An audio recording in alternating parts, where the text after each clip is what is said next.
Baik, Assalamualaikum warahmatullahi wabarakatuh.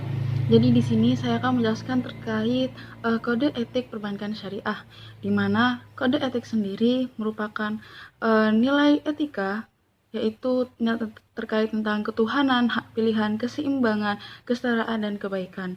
Di mana nilai ketuhanan ini diterjemahkan di dalam asas kesatuan, ketuhanan, keimanan, ibadah, akhlak syariah, kesucian, dan kepemilikan mutlak. Jadi yang dimaksud dalam kode etik perbankan syariah merupakan segala aturan terkait moral, tindakan, perilaku yang diterapkan di perbankan syariah, di mana memang dalam perbankan syariah sendiri telah ditetapkan aturan-aturan untuk menjaga moralitas dari seluruh stakeholder perbankan syariah kepada nasabah ataupun sesama stakeholder perbankan syariah lainnya.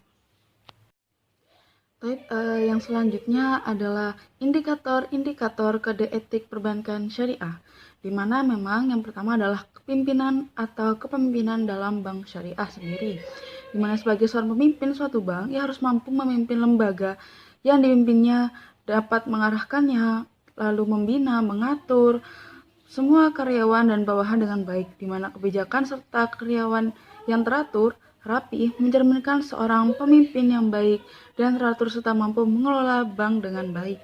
Jadi memang pimpinan atau kepemimpinan yang baik merupakan indikator terjadinya kode etik perbankan syariah, di mana memang pemimpin memang ditetapkan harus dapat mengatur, mengelola perbankan syariah itu sendiri dan juga karyawan-karyawannya.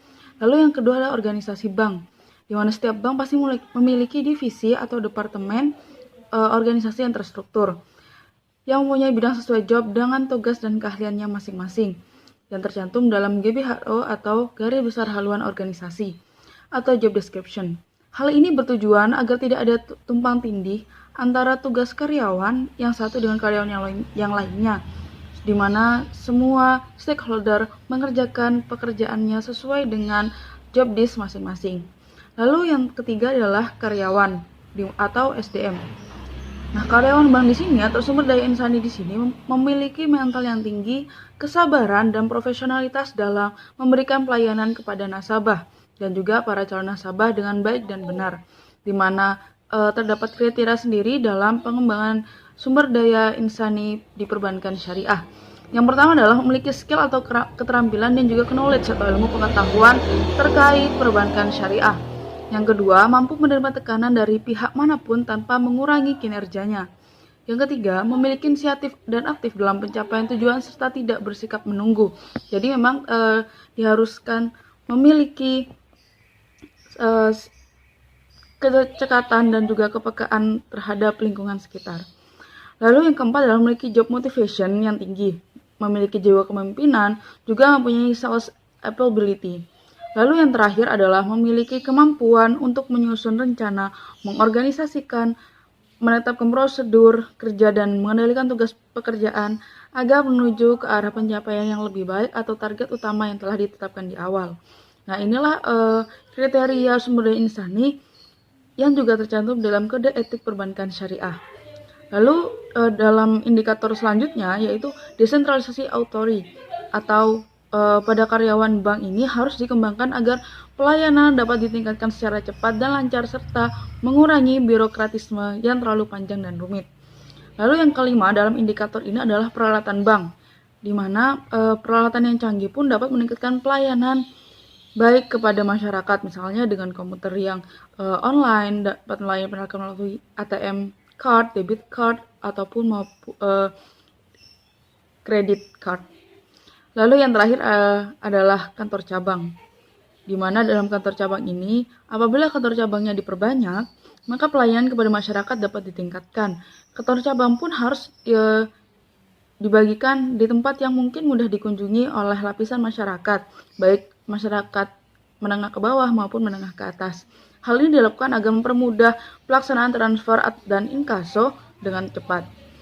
Nah, dalam kantor cabang ini pun harus dilakukan pengembangan karyawan bank. Bank harus memberikan pelatihan atau untuk seluruh karyawan agar wawasan dan keterampilan karyawan bertambah dan pelayanan kepada masyarakat dapat ditingkatkan. Nah, di sini indikator-indikator inilah yang mempengaruhi kode etik para stakeholder perbankan syariah kepada konsumen ataupun nasabah yang dilayaninya seperti itu. Lalu selanjutnya akan dijelaskan oleh pemateri kedua. Assalamualaikum warahmatullahi wabarakatuh. Baik, di sini saya akan menjelaskan tentang fungsi kode etik perbankan syariah. Antara lain A. Menjaga keselarasan dan konsistensi antara gaya manajemen, strategi, dan kebijakan dalam mengembangkan usaha perbankan dengan prinsip syariah. B. Menciptakan iklim usaha yang sehat. C. Mewujudkan integritas bank terhadap lingkungan dan masyarakat luas dan pemerintah sesuai syariat Islam.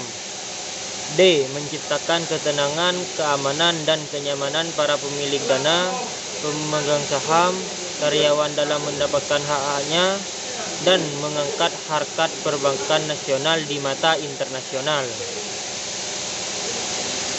Selanjutnya saya akan menjelaskan tujuan kode etik perbankan syariah. Antara lain A. Mengembalikan dana pihak ketiga beserta bunga tepat pada waktunya sesuai dengan perjanjian yang telah disepakati. B. Menjaga kerahasiaan keuangan nasabah bank menurut undang-undang perbankan yang berlaku. C. Memberikan informasi yang akurat dan objektif apabila diminta oleh nasabah yang bersangkutan. D. Ikut memperlancar LLP modern dari transaksi komersial dan finansial. E. Ikut menjaga dan memelihara koresponden bank di antara sesama bank. F. Menyalurkan kredit sesuai dengan undang-undang perbankan.